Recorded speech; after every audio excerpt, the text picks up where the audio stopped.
Hi students, now we are going to discuss about the paleobotany. Paleobotany அப்படிங்கிறது தொல்லுயிர் தாவரம் அப்படின்னு சொல்லலாம். அந்த பழங்காலத்து இருக்கக்கூடிய தாவரங்களை பற்றி படிக்கிறது தான் paleobotany. Is a derived from Greek words paleon அப்படிங்கிற அந்த மீனிங் என்னென்னா ஓல்டு அப்படின்னு அர்த்தம். பாட்டனிங்கிறது ஸ்டடி ஆஃப் பிளான்ஸ், பழங்காலத்து தாவரங்களை பற்றி படிக்கிறது தான் paleobotany. It is a branch of palaeontology.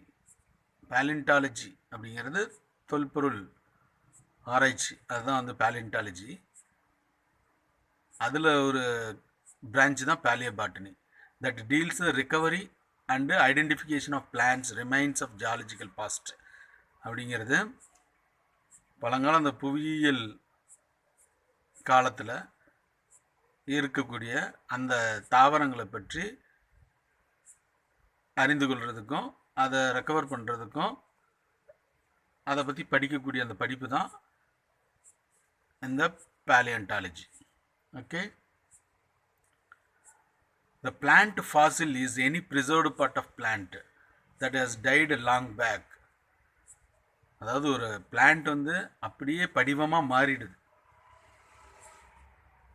அந்த பிளான்ட்டோட எந்த பார்ட்டாக இருந்தாலும் சரி, any preserved part of plant, அது கிளையாக இருக்கலாம், இலைகளாக இருக்கலாம், இல்லை அதோட சீடாக இருக்கலாம், எல்லாமே பார்த்திங்கன்னா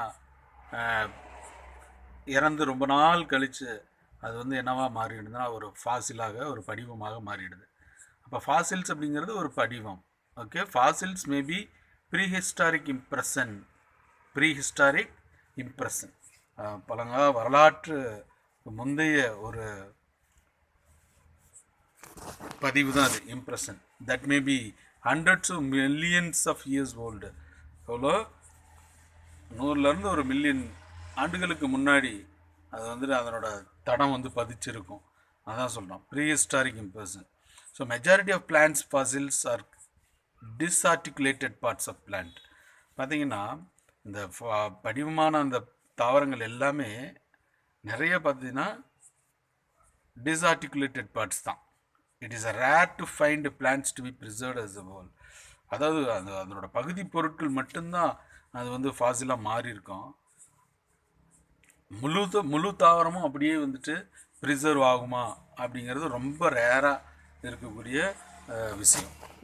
ஓகே, ஸோ ஒன்றா ஒரு கிளையாக இருக்கலாம், இல்லை ஒரே இலையாக இருக்கலாம், இல்லை அந்த தண்டு பகுதியில் இருந்து அந்த பிசுனாக இருக்கலாம்.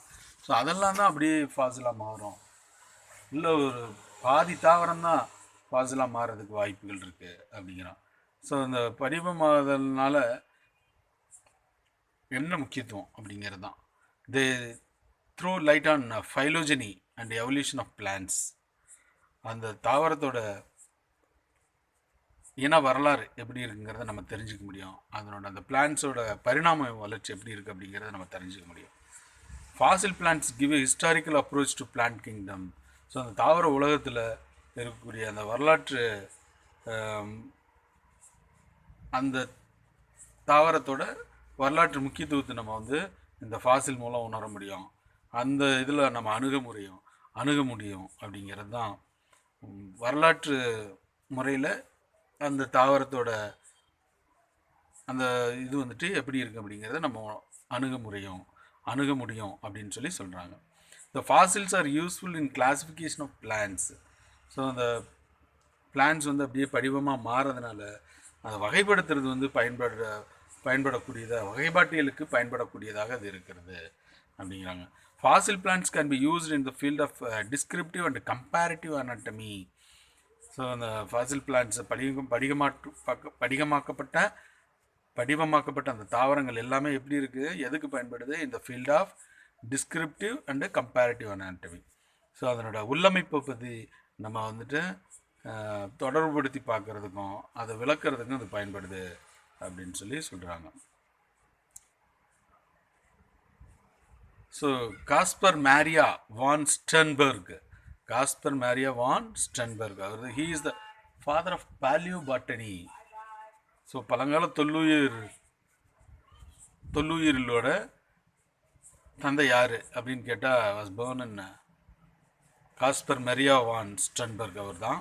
He is the father of paleobotany. He was born in Europe. He established the Bohemian National Museum in Prague and is deemed to be the founder of modern paleobotany. அவர் தான் வந்துட்டு நவீன தொல்லுயிர் தாவரவியலை வந்து உருவாக்கினவர் அவர் தான். அது இல்லாமல் வேறு எதை நிறுவி இருக்காரு? எஸ்டாப்ளிஷ்டு போஹிமியன் நேஷ்னல் மியூசியம், அதையும் வந்துட்டு பிரேக்கில் வந்துட்டு நிறுவியிருக்காரு. அடுத்து வந்து Birbal Sahni is the father of Indian paleobotany. தொல்லுயிர் தாவரவியலோட தந்தை யார்? இந்திய தொல்லுயிர் தாவரவியலின் தந்தை யார் அப்படின்னு கேட்டால் பீர்பால் சகானி சொன்னோம். So he presented his research on 2 different areas of paleobotany. So அவரோட ஆராய்ச்சி வந்துட்டு எதில் ப்ரெசென்ட் பண்ணியிருக்காரு அப்படின்னு கேட்டால் 2 டிஃப்ரெண்ட் ஏரியாஸில் பண்ணியிருக்காரு பேலியோபாட்டனியில். ஒரு ஏரியா என்ன அப்படின்னு கேட்டால் the anatomy and morphology of Palaeozoic ferns. So அந்த பேலியோசோயிக் அந்த பெரணி அப்படின்னு சொல்லுவாங்க, அதனோட உள்ளமைப்பை பற்றியும் அதனோட வெளிப்புற அமைப்பை பற்றியும் ஆராய்ச்சி ரிசர்ச் பண்ணார். நெக்ஸ்ட் வந்து the fossil plants of the Indian Gondwana formation. எப்படி வந்துட்டு இந்திய கோண்ட்வானா பகுதியில் வந்துட்டு இந்த ஃபாசில் பிளான்ஸ் வந்து உருவாச்சு அப்படிங்கிறத ரிசர்ச் பண்ணி ப்ரெசென்ட் பண்ணியிருக்காரு. So next fossilisation. The process of formation of fossil in the rock is called fossilisation. அது எப்படி படிவமாகுது, அந்த செயல்முறைக்கு பேர் ராக்ஸில் வந்துட்டு பாறைகளில் வந்து அது அப்படியே படிவமாகிறதுக்கு அந்த செயல்முறைக்கு பேர் தான் ஃபாசிலைசேஷன் அப்படின்னு பேர். So common methods of fossilisation என்ன, பொதுவாக இருக்கக்கூடிய முறைகள் என்ன, படிவமாகிறதுக்கு உண்டான என்ன முறைகள் அப்படின்னு பார்த்தா petrifaction, moulds and cast, carbonisation, preservation, compression and infiltration. So petrifaction அப்படிங்கிறது பார்த்தீங்கன்னா கல்லாக மாறுறது, அப்படியே கல்லாகிறது, அதுதான் பெட்ரிஃபேக்ஷன். மினரல்ஸ் லைக் சிலிக்கா, இது minerals like silica slowly penetrate in and replace the original organic tissue and forms a rock like fossil. இந்த மினரல்ஸ்னு அழைக்கப்படக்கூடிய அந்த சிலிக்கா அப்படியே மெதுவாக அந்த ஆர்கானிக் டிஷ்யூவில் அப்படியே நுழைஞ்சு ஊடுருவி உள்ளே போகும்.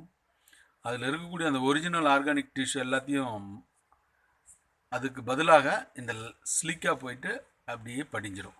And forms rock like fossil. அது வந்து ஒரு பாறை மாதிரி ஒரு படிவத்தை உருவாக்கிடும். அதுதான் வந்துட்டு பெட்ரிஃபேக்ஷன். இந்த வகையான முறை வந்து பார்த்திங்கன்னா this method of fossilisation can preserve hard and soft part. பார்த்திங்கன்னா கடினமான அந்த மென்மையான பகுதிகள் எல்லாமே என்னவோ மாறும், ஃபாசிலாக மாறிடும். அப்போ வந்து ஹார்டு பார்ட்டு, சாஃப்ட் பார்ட் இதெல்லாம் பாதுகாக்கப்படுகிறது. Most bones and wood fossils are petrified. நிறைய எலும்புகள் பார்த்திங்கன்னா மரத்தோட அந்த வுட்டு அதெல்லாம் பார்த்திங்கன்னா மரக்கட்டைகள் அதெல்லாம் வந்து அப்படியே கல்லாக மாறிடும் அப்படின்னு சொல்கிறாங்க. அடுத்து வந்து அச்சு மற்றும் வார்ப்பு, அதுதான் வந்துட்டு mould and cast. So replica of plant or animal, ஒரு அனிமலோட அப்படியே அந்த மாதிரி அதே மாதிரி இருக்கிறதா replica. Is preserved in sedimentary rocks, படிவ பாறைகளால் அது வந்து பாதுகாக்கப்படுகிறது. when the organism gets buried in sediment it is dissolved by underground water leaving a hollow depression called a mold அப்படின்னு சொல்கிறாங்க. இப்போ ஒரு ஆர்கானிசம் வந்து அப்படியே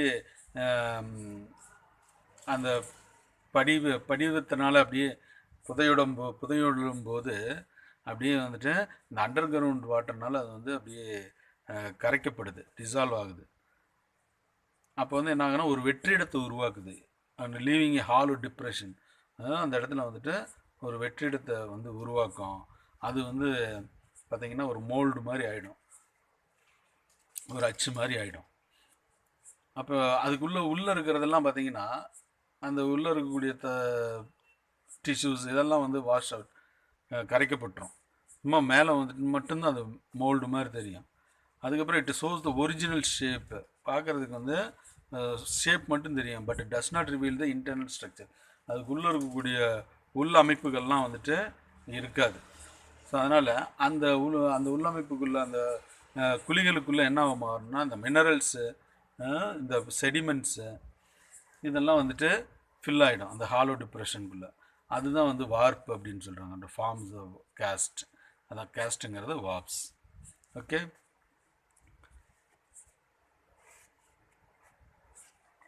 நெக்ஸ்ட் வந்து preservation. So the original remains can be preserved in ice. So உண்மையான அந்த ஒரு அனிமலோ ஒரு பிளான்ட்டோ அப்படியே வந்துட்டு பனிக்கட்டிகள்னால இல்லை வந்து ஒரு பிளான்ட்டில் வந்துட்டு ஒரு தண்டுகளுக்கு இடையில் பிசின் மாதிரி கசிஞ்சு வரும். அது ஆம்பர் அப்படின்னு சொல்லுவாங்க. பிசின் மாதிரி கம்மு மாதிரி இருக்கும், கோந்து மாதிரி. அந்த கம்முனால் பார்த்திங்கன்னா அப்படியே முழு உடலும் வந்து அந்த கம்முக்குள்ளே இருக்கும், ஒரு சின்ன உயிரியோட இருக்கும். அப்படி இருந்ததுன்னா they protect the organism from decay. அது வந்து அழிந்து போகாமல் அப்படியே பாதுகாக்கப்படுது. ஸோ த என்டையர் பிளான்ட்டாக இருக்கலாம்ல, என்டையர் அனிமலே அது இஸ் ப்ரிசர்வ்டு, அதனால் வந்து மூலம் பாதுகாக்கப்படுது அப்படின்னு சொல்கிறாங்க. நெக்ஸ்ட் வந்து compression. when an organism dies the hard parts of their body settle on the bottom of the sea. ஒரு உயிரினம் வந்து இறந்துட்டு உள்ள தண்ணிக்குள்ளே கடலுக்குள்ளே அடியில் போகுதுன்னு வச்சுக்கோம், அதனோட ஹார்ட் பார்ட்ஸ் வந்து அப்படியே உள்ளே செட்டில்ட் ஆகிடும். அப்போ அந்த ஹார்ட் பார்ட்ஸ் வந்து அப்படியே செட்டில் ஆகும்போது and covered by a sediment. So என்னாகும், அந்த செடிமெண்ட்டு அந்த படிமங்களால் வந்துட்டு அப்படியே மூடப்படுது. ஸோ அந்த ப்ராசஸ் வந்து செடிமெண்டேஷன் ஆக என்ன ஆகுது, கண்டினியூஸாக அப்படியே மூட மூட மூட மூட அது வந்து அப்படியே ஃபாசிலாக மாறிடும். ஸோ இதான் வந்துட்டு ப்ரிசர்வேஷன். நெக்ஸ்ட் வந்து infiltration or replacement. So the precipitation of minerals takes place which later on infiltrate in a cell wall. So அந்த மினரல்ஸ் அப்படியே வந்து என்ன ஆகும் அப்படின்னா செல் வால்ல உள்ளே தொலைச்சிட்டு உள்ளே போகும். ஓகேவா, அந்த minerals. So the process brought out by several minerals elements, எது silica, calcium carbonate and magnesium carbonate, இதெல்லாம் வந்து என்னாகும் அப்படின்னா உள்ளே போய் அப்படியே படிஞ்சிடும்.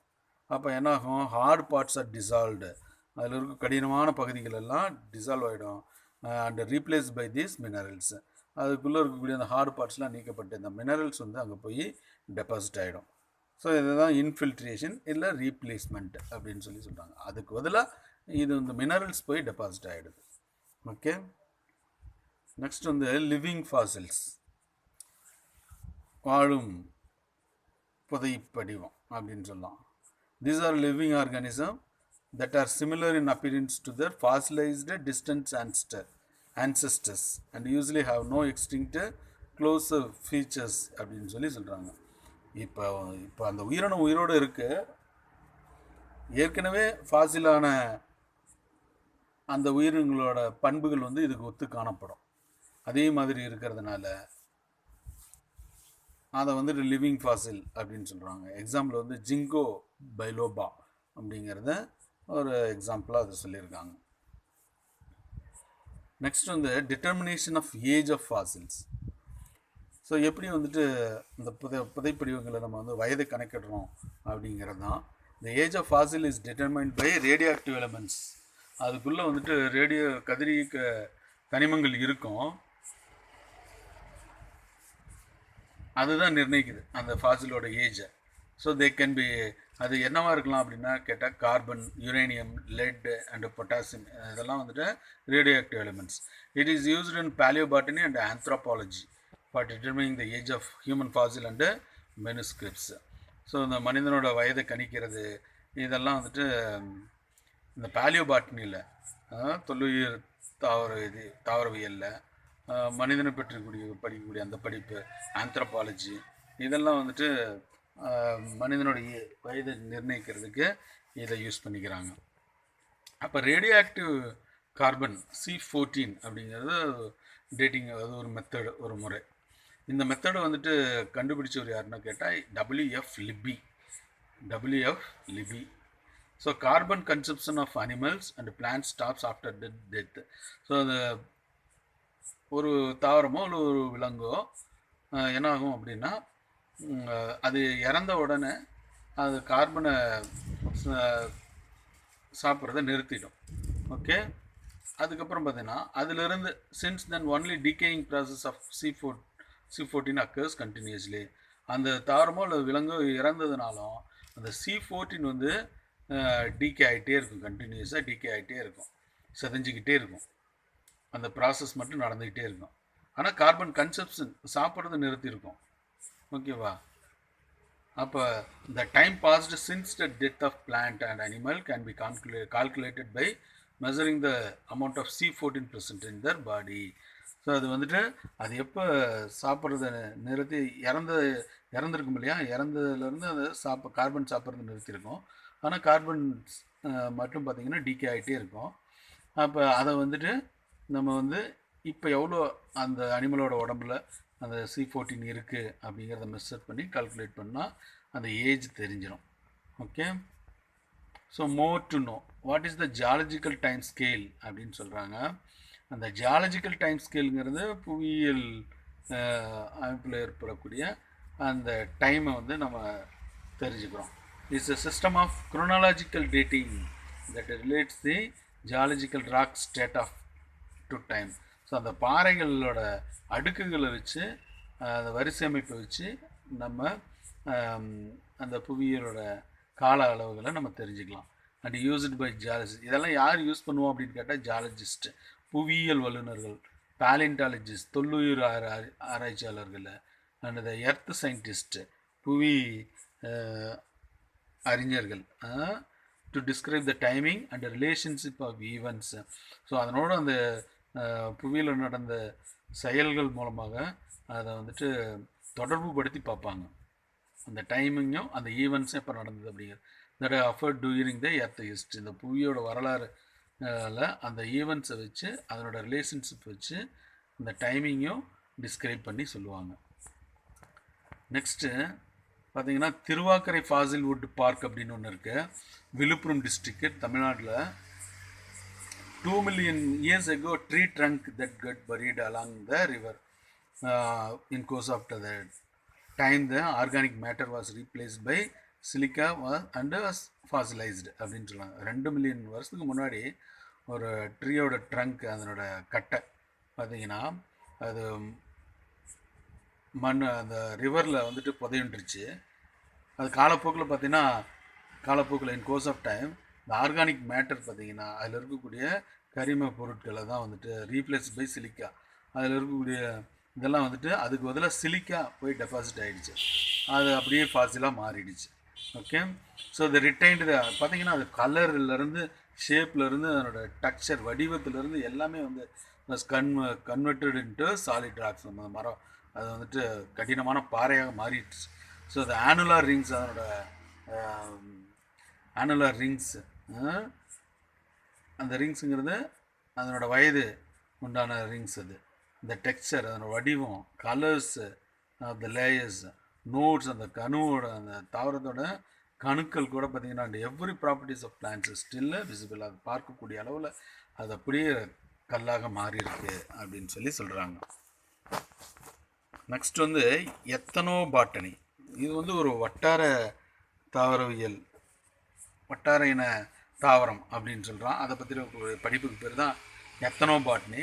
Is a study of the regions plants and the practical uses through the traditional knowledge of the local culture of the people. So அந்த பகுதியில் இருக்கக்கூடிய பிளான்ட்ஸு, அதனோட பயன்பாடுகள், அதில் இருக்கக்கூடிய அந்த வழியாக வரக்கூடிய அந்த அறிவை வச்சு இருக்கக்கூடிய அந்த பகுதியில் இருக்கக்கூடிய மக்களில் அதை வந்துட்டு எப்படி பயன்படுத்துகிறாங்க அப்படிங்கிறத பற்றி படிக்கக்கூடிய அந்த படிப்புக்கு பேர் தான் எத்தனோ பாட்னி. இந்த எத்தனோ பாட்னி அப்படிங்கிறது வாஸ் காயின்டு பை J.W. ஹாஸ்பெர்கர் இன் 1895. அதை பற்றி அவர் சொல்லியிருக்காரு. அந்த வார்த்தையை சொன்னவர், எத்தனோ பாட்னி அப்படிங்கிற வார்த்தையை சொன்னவர் கொடுத்தவர் யாருன்னா J.W. Harshberger. To include the study of plants used by the primitive and aboriginal peoples. So அந்த ஆரம்ப காலத்தில் அந்த மக்கள் வந்துட்டு எப்படி அதை பயன்படுத்தினாங்க, அந்த பிளான்ஸ் எல்லாம் எப்படி யூஸ் பண்ணிக்கிறாங்க அப்படிங்கிறத பற்றி இதில் சொல்லியிருக்காரு. Though this discipline has existed for ages, ethnobotany emerged as a distinct academic branch of natural science in 20th century. So அது பார்த்தீங்கன்னா அந்த எத்னோபாட்னி வந்துட்டு அப்படிங்கிற இது எப்போ எமர்ஜ் ஆகி வந்துச்சு அப்படின்னு கேட்டால், அது ஒரு பிரான்ச், அகடமிக் பிரான்ச்சாக எப்போ வந்துச்சு அப்படின்னா நேச்சுரல் சயின்ஸு 20th செஞ்சுரியில் தான் அதை வந்து எத்னோபாட்னி அப்படிங்கிறது அது ஒரு அகடமிக் பிரான்ச்சாக வச்சுட்டாங்க. ஸோ இந்த ஆஸ்பெக்ட் என்ன, எத்னோபாட்னியோட வட்டார இன தாவரங்களோட தாவரவியலோட நோக்கம் என்ன? So ethnobotany has a relevance with the problems of nutrition, healthcare, and life support system, faith in plants, cottage industries, economic upliftment, conservation of biodiversity, sustainable use of plants resources. So இதெல்லாம் சொல்கிறோம். So நம்மளுக்கு எதெல்லாம் கொடுக்குது பாருங்கள். Nutrition problem இருந்தால் அதை தீக்குது. Okay, health care அதுக்கு support பண்ணுது, லைஃப் சப்போர்ட் சிஸ்டமாக இருக்குது, தாவரங்கள் மீது ஒரு நம்பிக்கையை கொடுக்குது, சிறு தொழில்களுக்கு உதவுது, எக்கனாமிக் அப்லிஃப்ட்மெண்ட்டு, பண ரீதியாக நம்மளை வந்துட்டு பொருளாதார ரீதியாக மேலே நம்மளை வந்துட்டு வளர்க்குது, கன்சர்வேஷன் ஆஃப் பயோடைவர்சிட்டி, இந்த பல்லுயிர் தன்மையை வந்துட்டு பாதுகாக்குது, தாவரங்கள் வந்து நிலையாக யூஸ் பண்ணுறதுக்கு உண்டான ரிசோர்ஸஸ் கொடுக்குது. இதுதான் வந்துட்டு aspects of ethnobotany. So importance of ethnobotany என்ன முக்கியத்துவம் அப்படிங்கிறது தான். It provides traditional use of plants. So காலங்காலமாக நம்ம வந்து சில தாவரங்களை வந்துட்டு யூஸ் பண்ணிகிட்ருக்குறோம். அதான் சொல்கிறோம். It gives information about certain unknown known useful plants. தெரியாத தாவரங்களை பற்றி நம்மளுக்கு இன்ஃபர்மேஷன் கொடுக்குது. Ethno medicinal data will serve the useful as serve as a useful source of information for chemists, pharmacologists and practitioners of herbal medicines. So இந்த மாதிரி மருந்தாளுநர்கள், ஃபார்மகாலஜிஸ்ட்டு, அவங்க வேதியியல் அறிஞர்கள், அப்புறம் வந்துட்டு இந்த ஹெர்பல் மெடிசன்ஸு, ஓகே, அவங்க பயிற்சி பெறக்கூடிய அவங்க அந்த மருந்து ஆளுநர்கள், அவங்கெல்லாம் வந்துட்டு இந்த நாட்டு மருந்தெல்லாம் சொல்கிறாங்க இல்லையா, அதெல்லாம் வந்து அவங்களுக்கு இந்த டேட்டா இன்ஃபர்மேஷன் வந்துட்டு இந்த எத்னோ மெடிசினல் டேட்டா வந்துட்டு ஒரு சோர்ஸாக இருக்குது, தகவல்களை தொகுத்து கொடுக்கக்கூடிய மூலமாக இது இருக்குது அப்படின்னு சொல்கிறாங்க. அவங்களுக்கு பயன்படக்கூடிய வகைகள் அது இருக்குது. அதுக்கப்புறமா tribal communities utilise the ethno medicinal plants. So அங்கே இருக்கக்கூடிய அவங்க அந்த ட்ரைபல்ஸ் பீப்புளெலாம் வந்துட்டு இந்த எத்னோ மெடிசினல் பிளான்ட்ஸை யூஸ் பண்ணிக்கிறாங்க. யூஸ் பண்ணி என்ன பண்ணுறாங்க, அதை எதெல்லாம் யூஸ் பண்ணுறாங்க அந்த பிளான்ட்டில், பார்க்கு, ஸ்டெம்மு, ரூட்ஸு, லீவ்ஸு, ஃப்ளார்ஸோட பட்ஸு, இது எல்லாத்தையுமே அந்த ரெசின்ஸ், டைஸ், கம்மு, இதெல்லாம் வந்துட்டு சில நோய்களை க்யூர் பண்ணுறதுக்காக, லைக் என்னென்ன நோய்கள்லாம் நம்ம இது மூலம் தீக்கலாம் அப்படின்னு கேட்டால் diarrhoea, fever, headache, diabetes, jaundice, snake bites, leprosy, இது எல்லாத்தையும் கூட, லெப்ரசிங்கிறது தொழுநோய், இது எல்லாத்தையும் கூட இந்த ஒரு தாவரத்தில் இருக்கக்கூடிய இந்த பொருட்கள் மூலம் நம்ம சரி பண்ண முடியும் அப்படின்னு சொல்கிறாங்க. நெக்ஸ்ட் வந்து ஆஸ்ட்ரோபயாலஜி. ஆஸ்ட்ரோபயாலஜி அப்படிங்கிறது என்னது, இப்போ இந்த உலகத்தில் வந்துட்டு இந்த யூனிவர்ஸில் அப்படின்னு சொல்லலாம், நம்ம மட்டும்தான் இருக்கிறோமா அப்படின்னு கேட்டால், if your answer is no, வேறு என்ன ஏதாவது இருக்கா அப்படின்னு கேட்டால் no, then how do you detect the existence of life in space? வான்வெளியில் எப்படி உயிரினங்கள் இருக்குதா இல்லையாங்கிறத எப்படி நம்ம கண்டுபிடிக்க முடியும்? அதுக்கு தான் வந்து astrobiology or exobiology is the science. அது ஒரு அறிவியல் which looks for the presence of extraterrestrial life in universe. So இந்த அண்டவெளியை தாண்டி ஏதாவது உயிரினங்கள் இருக்கா அப்படிங்கிறத நம்ம அதை பற்றி படிக்கக்கூடிய அந்த படிப்பு தான் வந்துட்டு astrobiology. Astrobiology deals with the origin of evolution and distribution of life in the universe. So இந்த பரிணாமம் எப்படி உருவாச்சு, எவல்யூஷன் எப்படி உருவாச்சு, அது அதோட ஆரிஜின், இந்த யூனிவர்ஸில் வந்து எப்படி வந்து உயிரினங்கள் உருவாச்சு, அது எப்படி வந்துட்டு டிஸ்ட்ரிபியூட் ஆகிடுச்சு, அப்படிங்கிறத பற்றி படிக்கிறது தான் இந்த astrobiology. To investigate the possibility of life in the world, மற்ற உலகத்தில், அதர் வேர்ல்டில் வேறு எங்கேயாவது உலகத்தில் வந்துட்டு உயிரினங்கள் இருக்குதா அப்படிங்கிறத அதை தேடுறது தான் இந்த அஸ்ட்ரோபயாலஜி. இந்த major concept of astrobiology habitable zone அப்படின்னு ஒன்று சொல்கிறாங்க. அது வந்துட்டு பார்த்திங்கன்னா வாழக்கூடிய அந்த பகுதி, அந்த மண்டலம். The theory explained that any plants can support the existence of life அப்படின்னு சொல்கிறோம். ஸோ அந்த ஏதாவது planets can support the existence of life. வேறு ஏதாவது பிளானட்ஸ் வந்து உயிர் வாழ்கிறதுக்கு நம்மளுக்கு ஏதாவது துணையாக இருக்கா அப்படிங்கிறத விளக்குது. If it is fulfil the 2 important criteria. பார்த்தீங்கன்னா 2 கூறுகள் இருக்குது. அப்போ வேறு பிளானட்டில் உயிர் இருக்கணும் அப்படின்னா, உயிரிகள் ஏதாவது இருக்கணும் அப்படின்னா, it must have a right mass to retain and atmosphere. நம்ம பூமியில் இருக்கிற மாதிரி அந்த அட்மாஸ்பியர் வந்து அங்கேயும் இருக்கணும். It must have an orbit at just the right distance from its star. சூரியன்லேருந்து சரியான தொலைவில் அந்த பிளானட் வந்து இருக்கணும். இப்போ பூமி இருக்கிற மாதிரி அதே தொலைவில் இருந்ததுனா தான் it allows the liquid water to exist. Water வந்துட்டு அந்த பிளானட்டில் இருக்கும். அந்த டிஸ்டன்ஸை தாண்டியோ இல்லை சூரியனுக்கு அருகிலையும் இருந்ததுன்னா கண்டிப்பாக நீர் எல்லாமே வந்துட்டு என்ன எவாப்ரேட் ஆகிருக்கும். ஸோ பூமியோட தொலைவு தான் சரியான இடத்துல இருக்குது. சூரியன்லேருந்து சரியான தொலைவில் பூமி இருக்குது.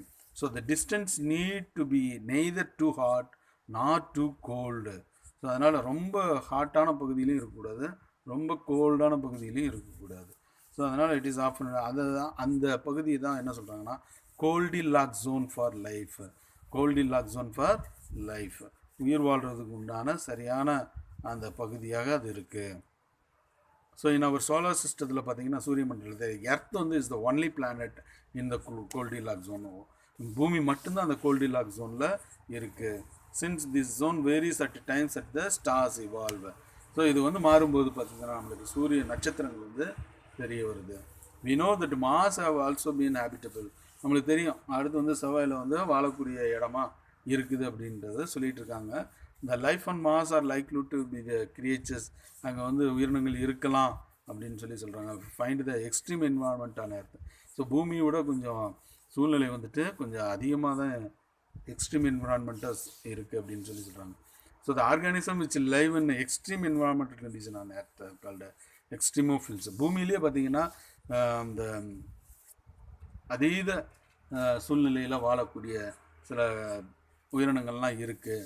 அப்படி வாழக்கூடிய அந்த உயிரினங்களுக்கு பேர் எக்ஸ்ட்ரீமோஃபில்ஸ். வல்கனோஸோட அந்த வாய்ப்பகுதியில் கூட இருக்கக்கூடிய அனிமல்ஸ், அந்த பாக்டீரியாஸ்லாம் இருக்குது. அதே மாதிரி ரொம்ப குளிரான பகுதியிலையும் இருக்கக்கூடிய பாக்டீரியாஸ் எல்லாம் இருக்குது. அது பேர் எக்ஸ்ட்ரீமோஃபில்ஸ் அப்படின்னு பேர். எக்ஸ்ட்ரீமோஃபில்ஸ்னால் என்னென்னு கேட்பாங்க. So thus within our own solar system there are many areas that are different from the Earth. So where it is probable to find the presence of life similar to the extremophile bacteria. அந்த மாதிரி எங்கேயாவது பூமியை தவிர வேறு எங்கேயாவது இந்த மாதிரி அதீத சூழ்நிலையில் வாழக்கூடிய பாக்டீரியாஸ் இருக்கலாம் பூமியில் இருக்கிற மாதிரியே அப்படின்னு சொல்லி இன்னும் கண்டுபிடிக்கிறதுக்கு ட்ரை பண்ணிகிட்ருக்காங்க. ஓகே,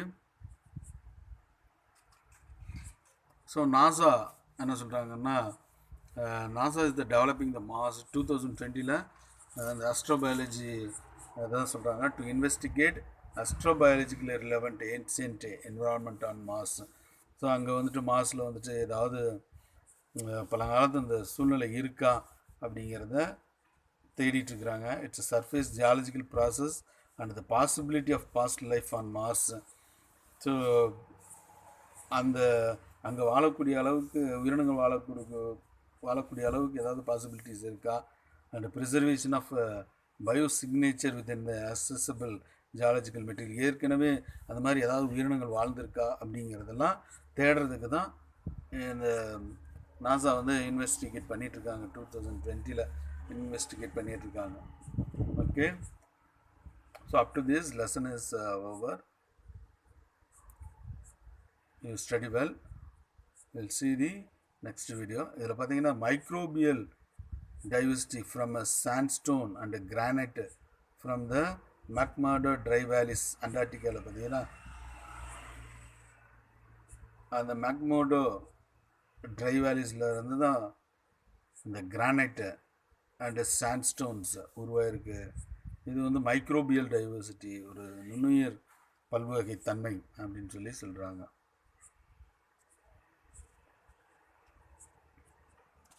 ஸோ இந்த பாயிண்ட்ஸ் டு ரிமெம்பர்லாம் நல்லா தெளிவாக படித்து வச்சுங்க.